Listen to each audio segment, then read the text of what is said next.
What are the current treatment options for osteoarthritis of the hip? How does exercise differ between a young patient and an older patient? And how does hip morphology fit into the mix?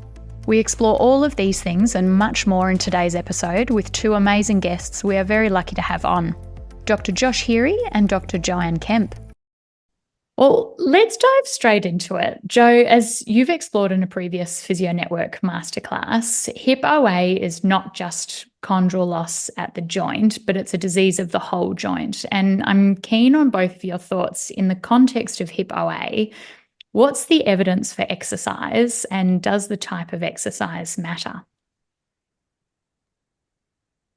It's a really good question. So there is some good evidence for exercise in advanced hip OA. So there we published a systematic review on that a few years ago now in BJSM that showed that both land-based and water-based exercise is good in the short term, so up to 3 months. Once you push out from 3 months, the evidence is a little bit less strong, but there is still evidence for land-based and water-based exercises there. And then there was a big clinical trial that was done in Norway. It was probably actually done around 10 years ago, and then they published the longer-term follow-up a few years ago on that trial, and they used a combination of strengthening type exercises, physical activity, and what they called flexibility or range of motion exercises. And that RCT, and they compared it to usual care, and what they showed in that RCT was that the group that did the exercises, it was a 3-month intervention of exercise, for up to 6 years, the risk of having a hip replacement was reduced by about 40%. And the time difference between when each group had hip replacement was almost 2 years. So there is some good evidence for exercise in advanced hip OA. The problem we find clinically, and I might hand over to Josh on this in a minute as well, is that what I see in my clinic, and I'm not sure about you, Josh, is that often those people with hip OA, by the time they present, you can try exercise with them, but they often have almost fallen off the cliff where it's almost too late. So I know Josh has, done quite a bit of work in the early OA space, and probably has thoughts on, the timing of exercise and that sort of thing for people with OA. Yeah, thanks, Jo. Yeah, I think that's a good probably point to make, is that often with hip OA, people don't always respond to exercise, and I think we need to obviously be open to other treatment options, and we could probably talk about those later in the podcast. But I think exercise is one option in those people, but I think it's important that we remember that not every person that we see in our clinical practice will actually respond to exercise, and then we need to obviously be aware what other treatment options we can access to improve their pain and their quality of life and their function. So, and it sounds like effectively, as with many things, the moral of the story is keeping people moving. So in the situations where you've got people that just aren't able to exercise as the solo form of treatment, what would you typically pair it with? Maybe I'll take this one, Jo. Yeah. Okay. So I think there's probably there's a couple of things there. So often we talk about this treatment pyramid where we think about first-line treatment options. So that's obviously exercise sits within that first-line treatment option. And within that, it's obviously education as well around the condition, what they can do for their lifestyle, what they might choice they might be able to make with their occupation, for example. And then there's obviously consideration of weight loss as well within that first-line treatment. I suppose the options that we have access to. And then beyond that, then we're thinking second-line interventions, which often includes things like manual therapy, but also pharmacological treatments, so anti-inflammatories, paracetamol, but also consideration around intra-articular injection. And I know there's obviously a lot of controversy around what those injections do for the joint in the long term, but I think it's in the right person at the right time, it can be a very valid treatment option to improve their pain, their function, but also enable them actually to exercise and undertake the program that you want to deliver with them as well. Absolutely. And from memory, that's a diagram that almost looks like a food pyramid, where you've got the bulk of what should be happening with education, exercise, and weight control at the bottom. Do you think there's a bit of a mismatch in what we're delivering clinically with what that pyramid actually suggests we should be doing? Absolutely. So when we look at OA generally, and bearing in mind most of the research has been done more in knee than hip, but there are some studies that have looked at hip and knee OA that what is happening in the real world is quite different to what that pyramid recommends. So there was a nice study that looked at the habits of Australian GPs. It was published around about 10 years ago now. And what they found is that around about a quarter of patients with OA who present to their GP are referred for either imaging or to an orthopaedic surgeon. Probably around a third of them are referred for NSAIDs, etc., or even opioids, and only 3% were referred for any sort of exercise-based treatment, which includes sort of physio-based exercise treatment. So there is a real inversion of that pyramid where what should be happening to a few is probably happening to too many, and not enough people are being referred to exercise. And there's lots of reasons for that. I think there's perceptions on the whole bone-on-bone concept and that pure relationship between what you see imaging-wise structurally versus symptoms. And we know, from a lot of Josh's work and others' work that not just in OA, but in the early OA or young people with hip pain, that correlation is actually really, really poor. And so, I think if we can try and change some of those perceptions, maybe more people would be referred for exercise, because exercise does have the capacity to address all of the other things that we know cause pain beyond structure, but even does have the potential to affect structure as well.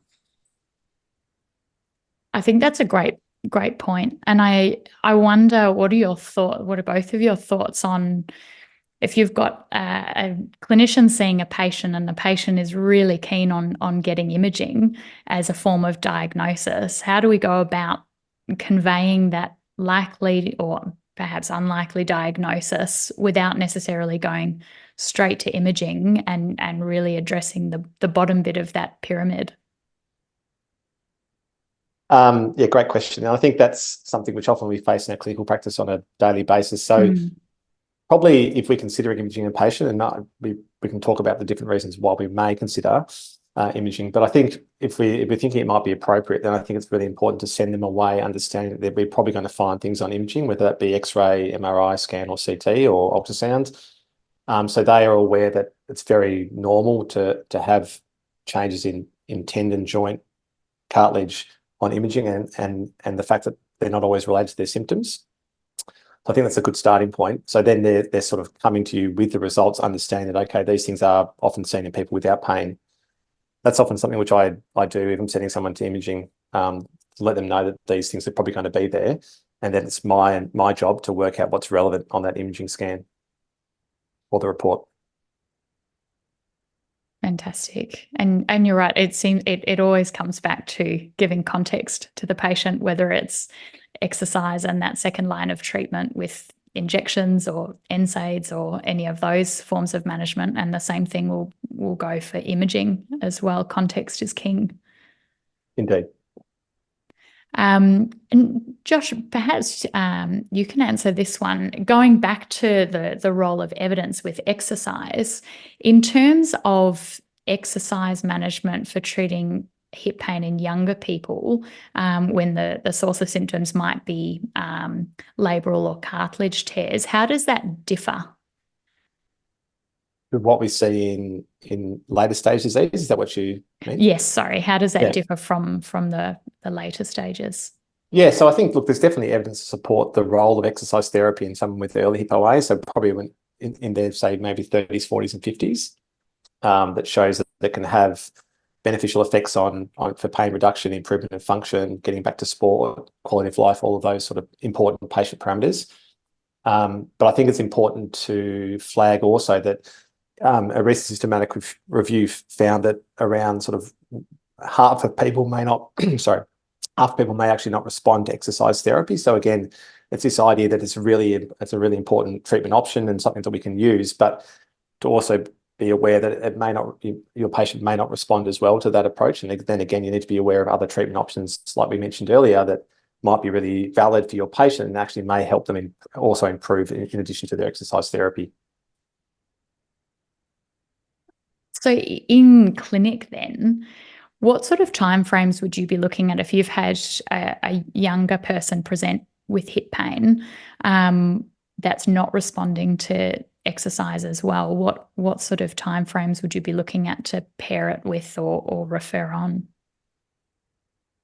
Yeah, that's a good question. I think it's very individual. Like, it probably, I suppose one thing it's always important to consider is what have they had, what treatment have they had before they have come to see you. So if they've undergone three to 4, 5 months of good quality exercise therapy, then it's unlikely they're going to probably respond to another sort of 3 to 4 months of exercise therapy with you. But again, I suppose it's important to understand what they actually have done with their previous clinicians. In the patient that may have not tried exercise therapy, then the recommendations say that we should consider 12 weeks of exercise as an appropriate time frame to see a response. But if your patient's really despondent, they're not having improvement, they want to seek another opinion or have consider another treatment option, then you've got to consider that as part of your treatment. For sure. I think that's a fantastic point as well. And I'm sure you'd both often see the second and third and fourth clinical opinions with people being sent to you. In the context of having seen what the previous clinicians might have prescribed, is there any consistencies that either of you see in how exercise is being prescribed, and is sort of 90% of the program right, but 10% might be a bit off, like they might be overloaded or underloaded? Is there anything that you find yourself consistently going, it's nearly there, but just tweak this? Yeah, that's a good question. And I think I'm interested to see what Josh, whether we see similar things in our clinic or not. But I think probably if I think of some things that I see that are perhaps not quite there, physios are getting better and better at prescribing joint-specific rehab for people with hip pain, young people with hip pain. I think that's really improved over the last 5 years. So I think the knowledge out there is a lot better. What I think is missing is that recognition of the importance of general physical activity. So if we could call it non-joint specific physical activity in addition to the joint specific rehab program. So really encouraging all patients to be trying to meet the physical activity guidelines, and also that recognition that physical activity can be done even in a state of pain. You just don't want it to be too much pain. That often when you sit down with patients and tease it out, they'll say, I've stopped doing any physical activity because I didn't want to stir up my pain. But what I found is I'm no better now that I've stopped. In fact, I'm worse. I feel better when I am doing some sort of general fitness. So it's really trying to find what type of physical activity patients can do in a way that is doesn't stir up their pain too much, but still enables them to meet the physical activity guidelines, and the importance of that for all patients. I think that's something as physios we do need to get better at. I think too, the recognition of it's interesting, we have just recently completed a large clinical trial in people with FAI syndrome, and we presented this at the SMA conference last year and at some other conferences. So the abstract has been published, but the main trial hasn't been published yet. But what we found in that trial is we compared a targeted sort of strengthening intervention that was 3 months of supervised exercise, and then gave them a 3-month gym membership with sort of maintenance sessions with the physio. We compared like an individualized targeted strength program to a stretching based program. And what we found is that actually both interventions, the patients improved quite dramatically by about 22 points out of 100. So bigger than the minimally important change for the measures that we use, and also bigger than what the previous surgical RCTs had found. And we were not surprised, we were pleased that the targeted individualized strengthening group got a lot better, but we were a little bit surprised that the stretching group also got improved just as much. And so what the stretching group had is they got some standardized stretching, sort of flexibility exercises, but also general physical activity education and guidance. And sort of our take home from that is that actually just getting people to exercise and be active might be as important as the specific targeted exercise that address their impairments. We've always pushed very much an impairment-based focus. So, assess someone's impairments and then give them interventions to try and improve those impairments. But the non-specific exercise group also improved. Interestingly, though, the group that got the targeted individualized strengthening got more strong than the non-specific sort of stretching group. So their strength measures actually got better. So if someone is weak, give them strength because that will make them stronger. And when we look at their perceived pain, like, do you feel like your perceived pain improved or not? A statistically significantly larger group of the targeted strengthening group felt their perceived pain had improved than the stretching group. So around about 3/4 of the targeted group felt like their perceived pain had improved, compared to about half of the stretching group. So even though their overall quality of life improved in both groups by 22 points, the targeted strengthening group probably, when you looked at drilled down a little bit more into the subtleties, probably improved by more than the stretching group. But in saying that, if someone comes to you and they love yoga, they love flexibility, and they love physical activity, that's probably going to be good for them. And they hate weights and they hate strengthening. Like, don't ram strengthening down their throat, because they'll probably still get some benefit from doing something other than, we've been very focused on strengthening. Strengthening is very important, but you can also introduce other types of exercise as well. Fantastic.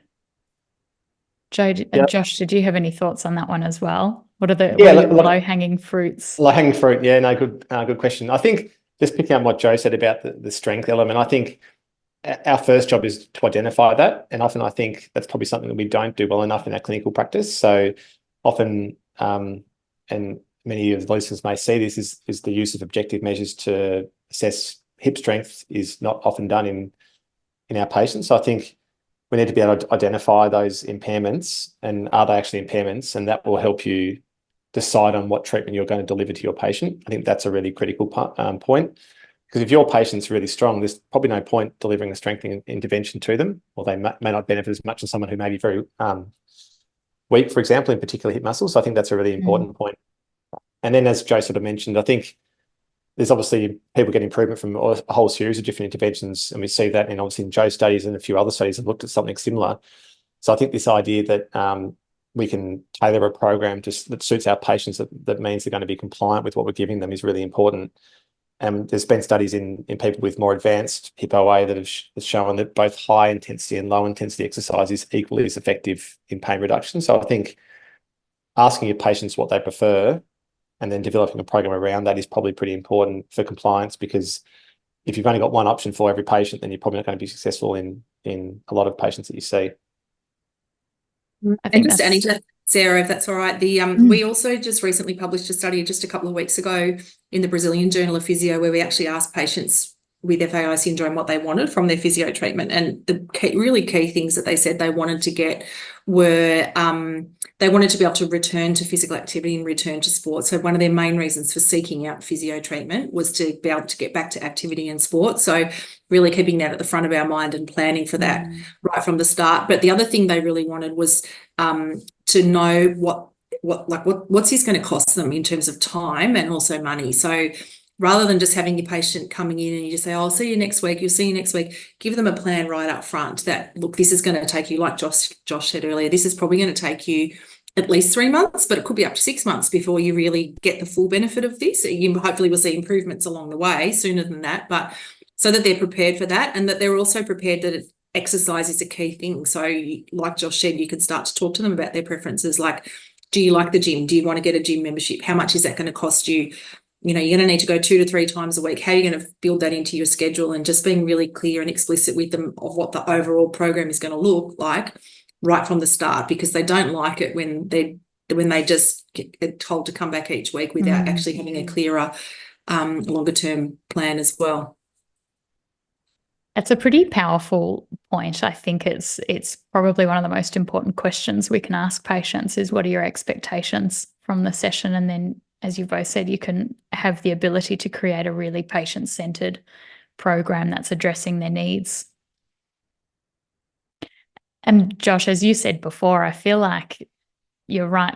We actually have so much technology now to be able to be really objective than just relying on manual muscle testing. Like, there's the dynamometry cost has come down. You've got sort of force machines like Active Force that might be a couple of $100 that mean that we can be really objective. And I'd imagine it's a pretty good selling point, or in my experience anyway, it's a good selling point to patients when you're actually looking at either a side-to-side difference or a reduction in strength relative to their body weight. That's a pretty powerful measure. Yeah, I think so. And I mean, as with all the treatments we have, it's important to acknowledge the limitations of the assessment method. But I think as a starting point, it's a really good foundation to your assessment. And often it hasn't been done, and the patient doesn't really understand why you're giving them a particular exercise. So if you can put two and two together for them, that probably is going to improve their compliance of what you're asking them to do. Take them on the journey. Exactly. Yeah. So you measure strength, and then, Jo, I know you spoke about this in your masterclass. In terms of remeasuring range of the hip as the hip OA, as you're treating hip OA and that presentation, what do you reassess, and what do you tend to use as a measure less frequently? Look, that's a really good question, Sarah. I personally, it's interesting because probably for the last 10 years, I've been measuring as the measure that I will use before and after treatment, at the start and at the finish of treatment. I've been measuring hip flexion range with an inclinometer as a way of measuring change. And the reason for that is probably about almost 10 years ago now, we published a paper from my PhD, was in people who had undergone hip arthroscopy, but we found that hip flexion range was the thing that was most closely associated with their outcomes. And so that's why I've been doing that myself and still do that. And we, Josh was part of a consensus paper that was published a few years ago where it found that the evidence for what range is important was probably a little bit like light on the ground and not as strong as it could be. But we have a fantastic PhD student called Diogo Gomez who's looking at that at the moment, and he'll have some really interesting findings that'll hopefully sort of confirm what the best range of motion measure is in people who haven't had surgery. But yes, I tend to measure flexion range as a changeable range of motion measure. Some of the rotation ranges that we measure perhaps are less relevant in that they don't tend to change as much. They might be a little bit more related to sort of the morphology that we can't change, and perhaps less related to some of the patient-reported outcomes. I don't know, Josh, what you do in your practice in terms of sort of that objective measure. You can see a quick change sort of from before to after treatment. Yeah, I think flexion is probably the one that you will see the most. And I think, as you mentioned, Jo, the rotational range that someone has is heavily influenced by their acetabulum and also their femoral morphology. So I think we want to be really careful about trying to improve those, because we may be intervening on something that actually can't be changed. And there's I need to jump on social media and you'll see people doing all sorts of stretches to try and improve hip mobility or hip rotation range, and they're essentially probably stretching something that can't be stretched. So I think, and that needs to be considered probably.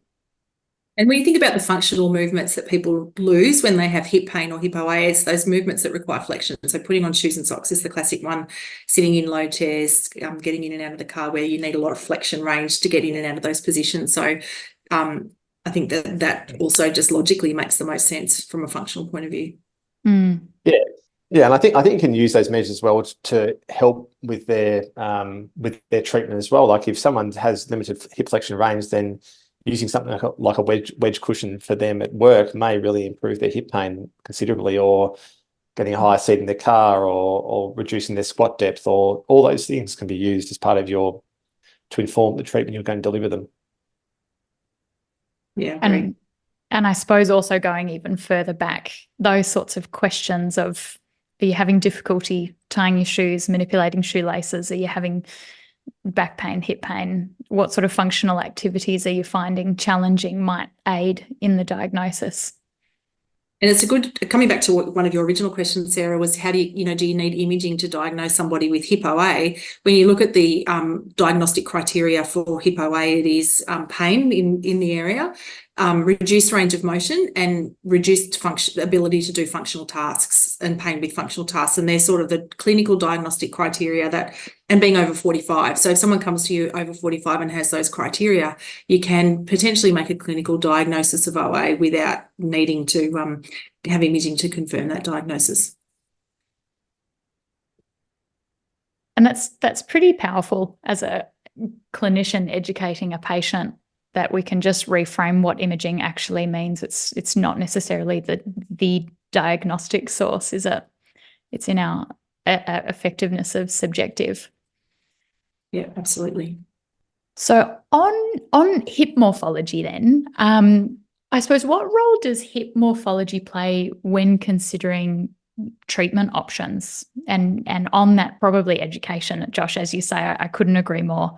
There's so many exercises on social media to unlock hips, and people are probably pushing through FAIs and retroversion and whatnot. So, yeah, I think that's a good question. I think it's just part of the I suppose the profile for your patient. So obviously, particular morphologies, if we think about surgery, for example, are the treatment options are different. Like we think about dysplasia, often it's a reorientation of the socket and or maybe femoral neck or head. Whereas like FAI syndrome, CAM morphology, pincer morphology, there's obviously arthroscopic techniques to improve the shape or the morphologies that are associated with that condition. So I think there's the surgical side. Probably the physiotherapy treatment side, there's things that we as clinicians see and think that maybe we change our treatment approaches for different conditions. But I think if you look at empirical evidence, we probably don't know enough in terms of specific treatment regimes for different conditions. Often there's a lot of overlap. So there's obviously muscle strengthening, there's physical activity, there's trunk strength, trunk endurance, functional strengthening. All of the principles are largely the same. But this is probably because we just don't know enough in that space at this point. I don't know what you think about that, Jo. Yeah, no, I totally agree. And probably really the only condition morphology-wise where I'll really think about specific exercises is with hip dysplasia that we know from Julie Jacobson's work that they are generally weak and sore in their hip flexors and hip abductors. And when you think about what happens in dysplasia, that the socket, you lose acetabular coverage at the side and also at the front. So that's where most of the coverage is lost. Then it makes sense that in those patients, their abductors at the side and their hip flexors at the front are going to be trying to provide some sort of muscular additional coverage or stability to the joint that you won't get because of the shallow acetabulum. So probably in those patients, I do really make sure that almost regardless of what my dynamometry findings are, that I really make sure I include targeted exercises for hip flexor strength and hip abductor strength. Even if my dynamometry suggests that that's perhaps less important, but otherwise, yeah, absolutely, I agree with Josh that we don't.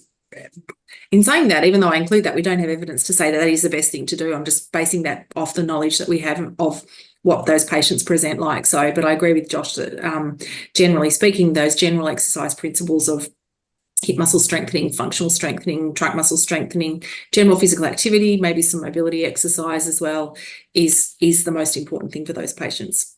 Mm. And in that, what about the role of your deep hip rotators? Is that effectively similar to your role of your hip abductors and your hip flexors? Are we undercooking or overcooking the hip rotators? Yeah, that's such a good question, Sarah. And look, over the last decade, I think there's been so much discussion around the role of hip rotators. Generally speaking, I won't prioritise that over other muscles in patients for a couple of reasons. Firstly, the evidence that we have up till now doesn't really suggest that they play a more important role than your larger hip stabilising groups, so your hip extensors, your hip flexors, adductors, abductors. However, in some patients, if they are particularly weak in those rotator muscles, or if they have functional requirements where they do need a lot of rotational control, I will have a focus on the hip rotator muscles. But often I'll do that perhaps in a more functional way rather than a specific open chain rotation exercise against band. One of the reasons for that is that what I've found in my clinical practice, and interested to see what Josh says about this as well, is that doing a lot of rotational movement backwards and forwards and backwards and forwards and backwards and forwards under load aggravates pain. These patients, particularly when they're in that acute painful stage, don't like a lot of excessive rotational movement. So trying to get rotator muscle activity without doing a lot of open chain, I find tends to work better. And it's also about people who've only got so much time in their day to commit to exercises. Do we want to be giving them 8 different exercises to do, or do we want to really prioritise the 2 or 3 key ones that are most important for them? And I find that from a priority point of view, the rotation exercises for most people are less important. Not to say they're not important for some people though. Mm. Yeah, I tend to agree with Joan. There's probably a couple of things I'll add is obviously, firstly, about how we assess the deficit there. So I understand the concept broadly and I can see how it may work, but then it's how we actually assess as a deficit in those muscle groups is probably one thing just to think about. And then if we can do that, do we have exercise that actually target those specific muscle groups consistently. And I just don't know whether we do at this point. So yeah, I think it's part of your treatment consideration, but I probably don't personally focus a lot on it myself. So that the other thing to remember is that the same muscles that do the rotation movement of the hip do other movements of the hip. So if you think about the biggest contributor to external rotation in the hip is actually your inferior glute max and then your biceps femoris. So if you're targeting those muscles, perhaps, through hip extension exercises or whatever, you're going to get an element of improvement in the muscles that do the external rotation movement, even if you're not training them into external rotation. So you may well get hypertrophy of that muscle, if that's what you're trying to achieve, without necessarily going into the external rotation movement. So it's about prioritizing and choosing exercises where you might get more bang for your buck, potentially, just knowing that not everyone has time to do 10 different exercises. Yeah, probably the only thing I'll add to what Joe just said is that, and again, similar to my point before, is that there's no studies to say that a particular exercise regime like that is going to be superior to a general exercise program where they might be doing, say, bridge or a split squat or something like that. So I think it's important for clinicians to remember that often we get bogged down with the specific movements and they're activating a particular muscle, but there's just not the studies to support or to show that that's any more effective than a simplified approach in a patient. And often a simplified approach means that they can actually do it at home in their own time and not get confused and get sufficient dosage with exercise, and they understand. So I think there's merits to both options, but I think a simplified approach is often easier for our patients.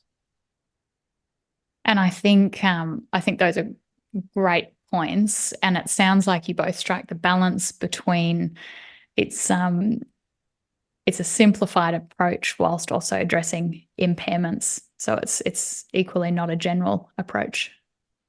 Correct. And I think just to your point before, Josh, when you said I think I'd identify where the impairment is with respect to internal and external rotators. There's so many ways that we can assess that, isn't it? I mean, I've seen we do it in seated, or we do it in prone, or we do it in the 90-90 position, and that has implications for what the femoral neck or the femoral head coverage looks like with relation to the acetabulum. So, as you say, keeping it functional and closed chain probably makes far more sense for the patient. I think so, and any of the listeners that have completed those assessments with the dynamometer know that it's often a tricky movement for your patients to actually reproduce. And then, so what are we actually getting from the testing of those muscles in those different angles is probably the next question you want to ask yourself as well. Absolutely. Even talking about prioritizing time, like as therapists, a lot of physios may only have a 20-minute appointment. So do you want to spend your whole time doing 1 million dynamometry measures, or really hone in on the ones that are most important as well? So I think for therapists, we have to be time efficient as much as we have to expect our patients to be time efficient with the exercises that we're giving them as well. That's a fantastic point. I think you can almost take that back to the asterisk measure as well. If they're having trouble tying their shoes, that might become your asterisk line, which might lead into whether you assess flexion. Yeah, exactly. Totally. It holds relevant for the patient. Yeah. Sorry, Josh, were you going to say something there?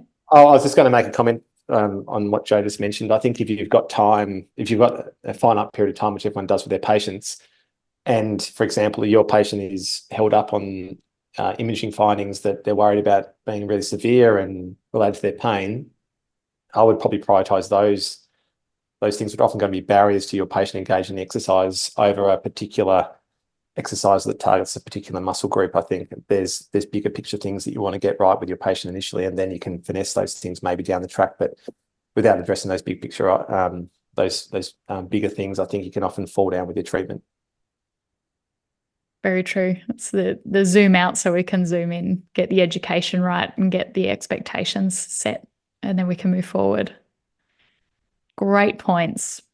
So going back to hip morphology, in the context of your patients with FAI and hip dysplasia, of those, who goes on to develop hip osteoarthritis? Good question. So there's obviously, we have like a lot of large scale studies that show that both morphologies are, I suppose, risk factors for hip osteoarthritis development. So if you have that morphology, for example, you're going to be at greater risk of developing hip osteoarthritis than the person that doesn't have the morphology. But in saying that, not everyone with the morphology will go on and develop osteoarthritis. So there's a relative risk, which is essentially comparing the person with morphology to the person without. And then there's the absolute risk. So how many of those people will actually go on and develop osteoarthritis if you have the particular dysplasia or CAM morphology. So I think that's important for patients to remember, because they often get told the relative risk, so that they have a higher odds to the person without, but they actually don't get told the absolute risk that even though you have that, you're not guaranteed to go on and develop osteoarthritis. So I think they're two important points you need to share with your patient. And in terms of the risk, it really varies between studies and across different populations that you look at. But I think the main take home would be that it does increase the risk, but it's not guaranteed that your patient will go on and develop osteoarthritis. It's not that simple. I think that's really important, because that understanding of the risk can really influence people's treatment decision making around what treatment is best. Like if they're told you've got a 10 times higher risk of getting arthritis because you've got this bump on your hip, the patient will immediately jump to, well, I have to get rid of this bump.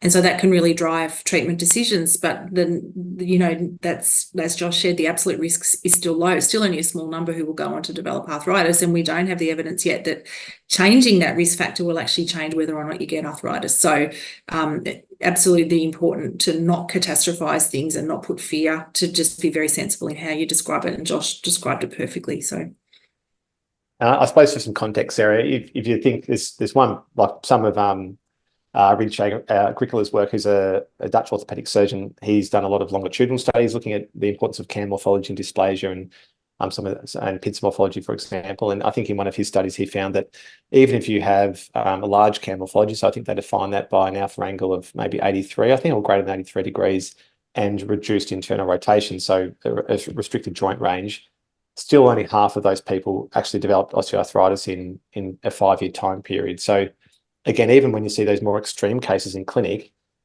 even only half of those, if we look at the work by Rinche, actually developed osteoarthritis in a 5-year time period. So again, this highlights that, I suppose, that important to distinguish between the relative and absolute risk, and educate your patient about that. And there's a lot of other intersecting factors too that we don't fully understand in those patients. And Josh is leading some interesting work in this space that looks at, we know that there is a increased risk of developing hip arthritis if you have a manual occupation, so farming, factory working, and that sort of thing. There is also an increased risk if you play elite sport, where you are playing a lot of sport. But what we don't understand as well is the risk if you're sedentary. We think there's probably a risk in being sedentary as well. So there's a lot of intersecting factors beyond just the shape of the hip that will, I think, contribute to whether someone is going to develop arthritis or not. And then there's all the other non-mechanical factors, like body mass and inflammatory diets and all sorts of other things that we haven't even looked at that I think can contribute to that risk as well. It's fascinating, isn't it? It's always finding that Goldilocks zone of knowing that something like a physically demanding job increases the risk of developing hip OA, whilst also strengthening can equally help delay the need for a hip replacement. Yeah.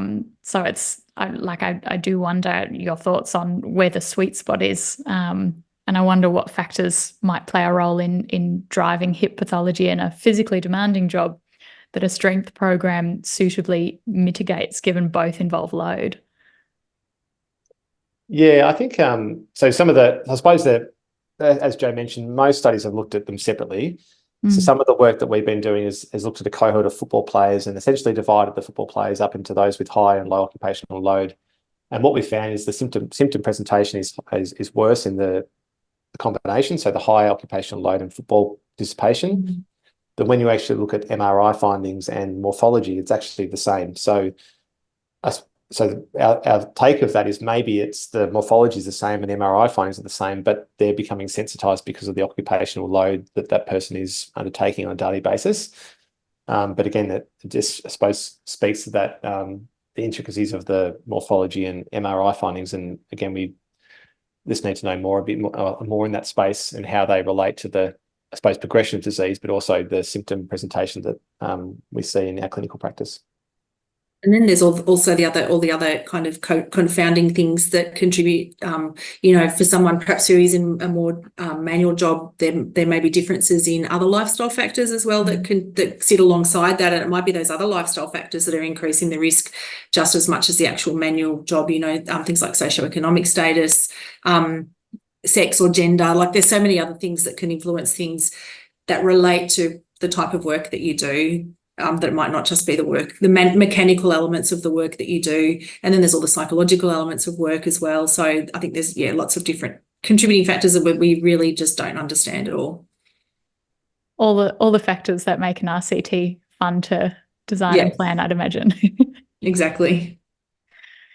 And I suppose on what you've said, on what you've both said, as you say, sometimes there's not an alignment with what imaging might say and what the symptoms are, or a person may have FAI and their symptoms may fluctuate. So in that, I'd imagine you'd both find yourself outlining the possible other symptom sources that might be intra-articular and extra-articular that do have the capacity to be calmed down during the treatment. No, definitely. I think a lot of the extra-articular soft tissues can contribute to pain. There's always the possibility that there's potentially referred pain from other structures like lumbar spine and pelvis. I think in women we have to be really aware of the potential gynecological sources of pain as well, that can often be overlooked. So yeah, absolutely. There's many things beyond the hip joint itself that can contribute to pain that we don't, if we don't address, then I think we won't fully be able to help people manage their pain. Absolutely. I think the lumbar spine and the hip is probably a whole podcast in itself. Yeah, I reckon. Fabulous. Well, thank you both so much for your time today. And I really do think listeners can come away with some fantastic clinical pearls. And we've seen that a comprehensive subjective evaluation and imaging when needed and indicated, and the right assessment tools and procedures, that we can all hopefully diagnose well and develop some really effective treatment plans for our patients and work towards improving quality of life. So thank you both very, very much. Thanks for having us, Sarah. Been a pleasure, Sarah. Thank you. Thank you.